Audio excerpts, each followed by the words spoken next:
You are listening to Contraband. No, I'm not wearing the same shirt. Well, I'm kind of wearing the same shirt. It's the Contraband Camp hoodie. It's available on the Camp store. I want to remind you that High Horse, the Black Cowboy, is now streaming on Peacock, all 3 episodes. We kind of decided that the cowboy can be defined by 3 things: land, image, and culture. So the first episode is called Fuck Westerns. It's about the image of the cowboy and how it was stolen. The second one is about land theft. It's called The Government Can Just Take Your Shit. And the third episode is about culture, and it's called Long Live the Black Cowboy. So check it out on Peacock. There are a couple of stories that are kind of simultaneously obscured by this Jeffrey Epstein stuff and all of the other stuff that's going on in the country. The first is the indictment on James Comey. So if you don't follow politics or haven't been following this case closely, here's what happened. Trump hates James Comey for a number of reasons. So Trump sent her a message on Truth Social that was supposed to be a private message, but it was public, and told her to indict Comey now. Career prosecutors couldn't really find any evidence or enough evidence to indict him for anything. Biondi, the attorney general, hired this insurance lawyer. She was just like a random Yahoo with no prosecutorial experience. And miraculously, she found enough evidence to get a grand jury to indict Comey. Now, grand jury proceedings are secret by law. But the judge felt like, oh, this, something weird about this indictment.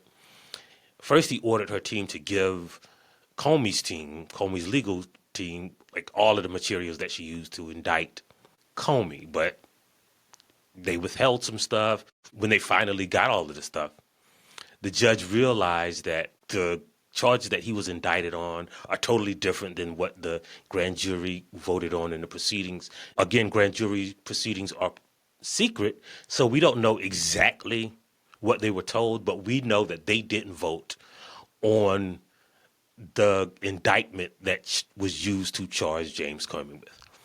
Trump's DOJ finally admitted it, and the judge is trying to decide what to do about it. That's one case. The second case is another case that came out yesterday, or depending on when you watch this. So this one is really simple. A judge said, hey, you can't deport people to El Salvador if they haven't received due process, if you haven't gone through the correct process.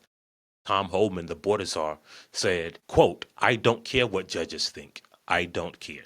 Now the judge is weighing whether he should hold Trump in contempt. Now you pair that with the Supreme Court saying that Trump can't be held criminally liable for anything he does as president. And it gets me to the question that I've been asking my legal expert friends and my lawyer friends for years. Does the law exist? Now, I know that sounds crazy, but think about it.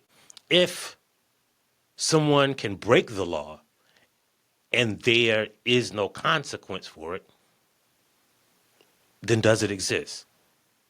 Or if a law only applies to a certain group of people, if it applies to me and you, the other position that I've had on this is that the law is for white people. A white person can break the law and put on a nice suit and go in front of a judge and get a sentence that is statistically usually about 20% lighter than a black person who commits the same crime and has the same criminal black background. We know that for a fact. U.S. Sentencing Commission, which was led by Ketanji Brown Jackson, found that out a few years ago. There's another guy in Tennessee who was arrested for posting a meme about Charlie Kirk by this like MAGA judge, and his bail was set at $2 million. And if an officer can do that, then does the law exist? He spent a month in jail. If he was found guilty and was fined and sentenced to a month in jail, what would be the difference? He did time in jail for not